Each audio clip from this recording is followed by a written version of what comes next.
Hello everyone, this is Fan from Tech Gaming Villa. I hope you all are well. Today I'm going to talk about the 3 TV, the Samsung BU8000, the LG UP7550 and the Sony X75K.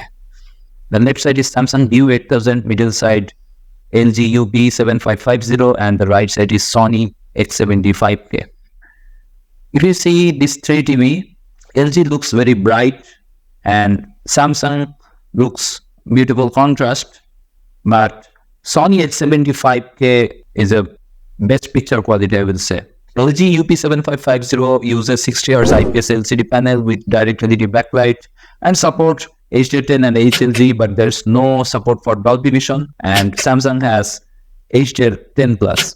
It also includes LG's excellent web operating system, a smart platform which offers a comprehensive selection of content streaming apps along with a Freeview Play, ensuring a full house of TV catch-up services. If you see the LG UP75 image quality, it uses an IPS panel with a direct LED backlight.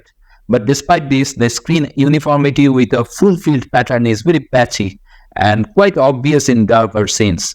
In addition, while the IPS panel delivers wider optimal viewing angles, the contrast performance is decidedly ropey. Measuring the actual contrast ratio proved impossible because while this TV doesn't have local dimming, it does have a global dimming feature that essentially turns off the backlight with black signal. Since you probably don't want to look at the black screen, this is pretty useless. And for anything else, the contrast is poor with black looking more like a dark gray on LG. It's a shame that UP75 falls down on these key performance criteria because the filmmaker mode is very accurate out of the box.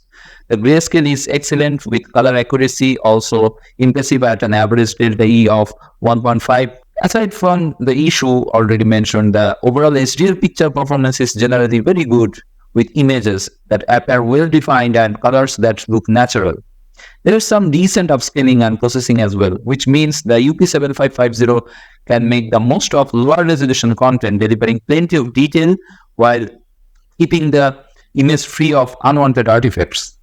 The motion performance is also good for an LCD TV, and despite being limited to a 60 Hz refresh rate, the LG handled fast-paced sport without introducing excessive blurring. The UP7550 also displays 24p content without adding judder, and movies retain a pleasing film-like quality.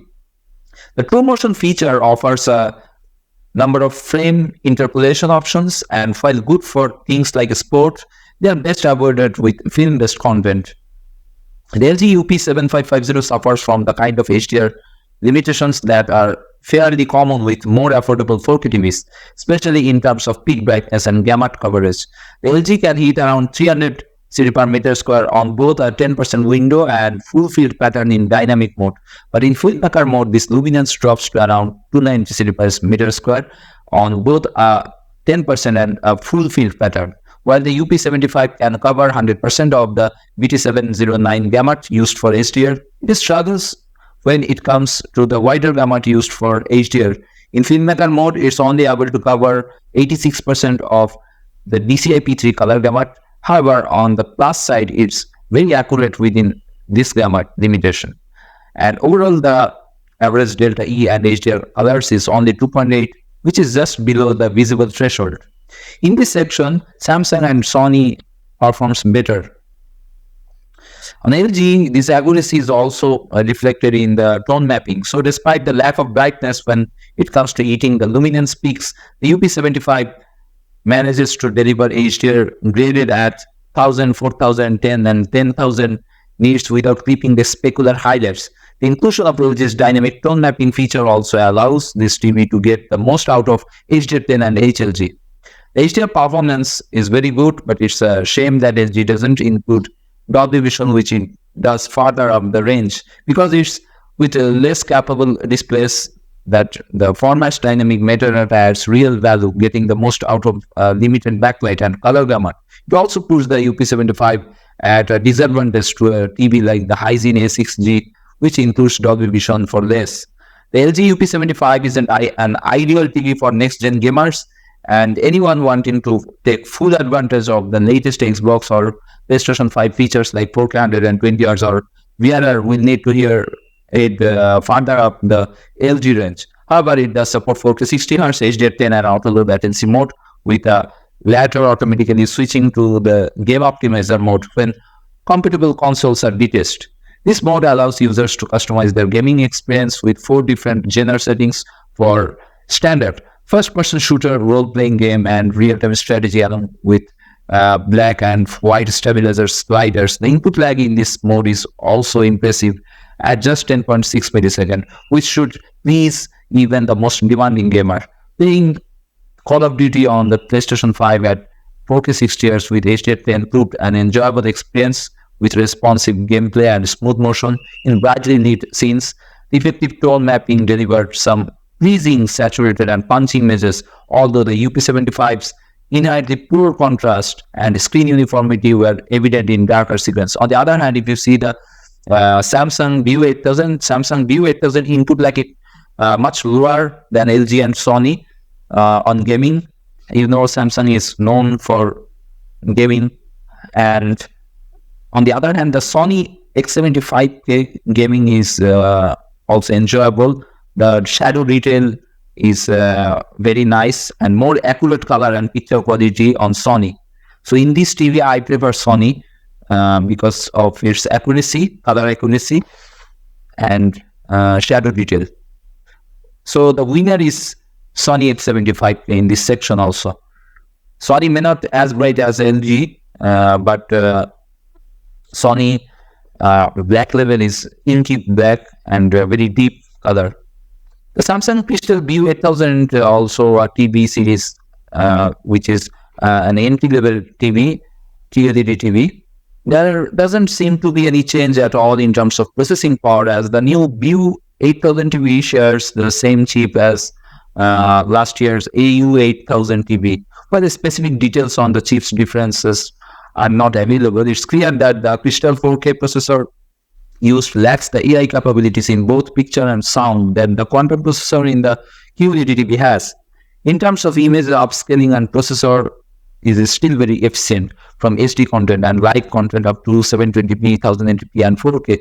The TV didn't show any obvious artifacts from the upscaling process. But keep in mind that the end result is always very dependent on the quality of the original content. The uniformity is much better than LG UP75, Samsung BU8000 TV. And all models in the Crystal series are based on LCD backlighting without local dimming. That is, the Samsung BU8000 TV uses LEDs, usually at the top and bottom of the panel to illuminate the pixels on the screen. In the HDR brightness test in a 10% wide window, the Samsung BU8000 TV shows a value of 300 nits, and in HDR in the same window, the peak brightness on BU8000 is 315 nits, which is actually below average, and in most cases the TV will look dull. The brightness is much lower than the LG UP75 and Sony X75K also. As for the contrast ratio of the BU8000, everything is quite good. Generally, VA panels have better contrast ratios than the IPS panels. The BU8000 is no different and can display fairly deep blacks. From what I saw, I can conclude that the behavior of the BU8000 is very similar to what I saw in the AU8000. The Samsung BU8000 comes with a VA panel that doesn't look good from an angle. The 4K QLED series also used VA panels, resulting in poor viewing angles. But in these, Samsung included 2 variations of the same technology called ultra viewing angle and wide viewing angle to address the issue somewhat. Unfortunately, the Crystal series doesn't have these technologies, and therefore it has a very narrow field in which it can maintain image integrity at an acceptable level. I would say that 25 to 30 degree is the maximum that the device can offer. If you plan to use the TV for family viewing, then it is better to test it before buying. In terms of HDR, I get the simplest HDR10 required for 4K Ultra HD playback. There is HLG, which is used primarily for broadcasting along with the newer HDR10 Plus, the most advanced HDR protocol that uses dynamic metadata. Samsung continues to ditch Dolby Vision HDR10 Plus main competitor, and there's another shortcoming of the Samsung BU8000 TV. The color gamut of the BU8000 series is bound to be lower than the higher-end QLED and Neo QLED. The measurements show 82% coverage in the DCI-P3 color space, while in the wider Recon 2020, I get only 60% coverage, which is very small. In other words, it cannot be assumed that the TV supports a wide color gamut. The BU8000 has very similar features and overall performance to the AU8000. That is a panel with a refresh rate of 60 Hz is used along with a backlight strobe rate of 480 Hz. This high frequency ensures that it will be completely invisible to the naked eye. But keep in mind that different picture modes and settings can significantly reduce this frequency even up to 120 Hz, and this flickering may already be noticeable to some people.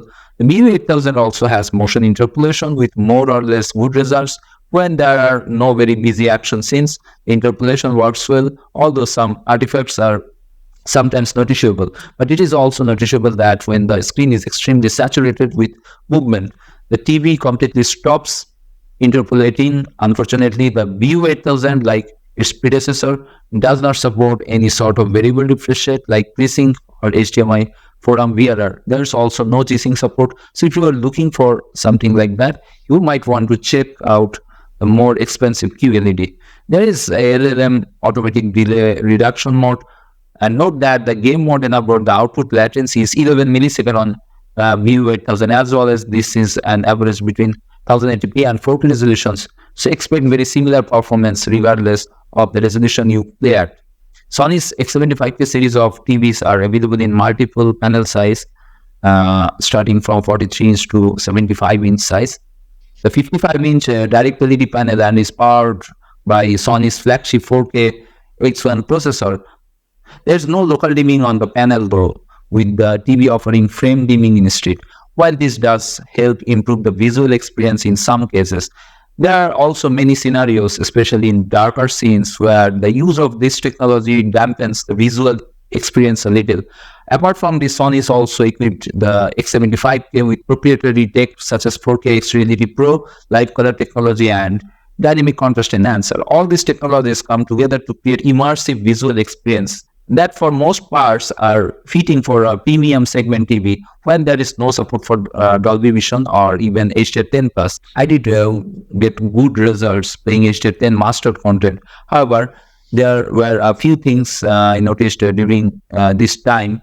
It's set to the cinema home profile and tasked to play HDR10 content. The X75K got plenty bright in scenes with enough light in them. And testing the panel using COMMENT Ultimate paired with Video Force Pro and Spectacle C6 colorimeter, I found the panel peaking the 326 nits, and because of the use of frame dimming, I also got a very good low luminance of 0.2 nits. But not all is great with the Sony X75K. The panel on this premium segment television did not handle some colors as I'd expected, and scenes offering wide contrasting colors exposed how the TV fails to compete with more advanced OLED panels TVs, some of which are retailing at a similar price point as the Sony X75K. I found the TV under saturating use of blues and red. This impacts the overall color accuracy of the content being played on the screen, something corroborated by the results of the COMMENT testing of this panel. In the color checker analysis, the Sony X75K threw up an average delta E of 6.8, with the maximum delta E going up to 10.6 at 0.8 G, a shade of brown. While for the most part, you would be here hard pressed to figure out an inaccuracy in color reproduction. There are scenes where a washed out frame or poorly rendered skin tone will expose the failings of the panel. But biggest gripe with the Sony X75K panel is that it doesn't do low light scenes very well.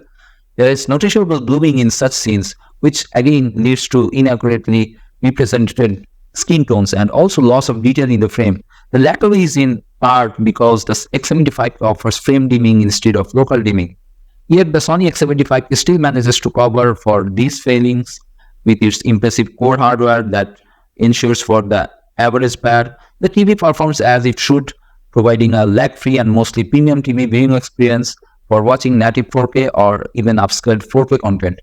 So in this 3 TV, If you say which is the best, I will say the Sony X75K is overall the best TV, and second is Samsung BU8000, and the third is LG UP7550. Tell me your thoughts, which TV you like most. Please write in the comments below. That's it from now. If you like this video, please subscribe and press the bell icon for future notifications update. I have another channel named Awesome Tech Gaming Pro, where I upload similar kind of tech videos. Please visit this channel and subscribe for update. Have a good day. Thanks for watching.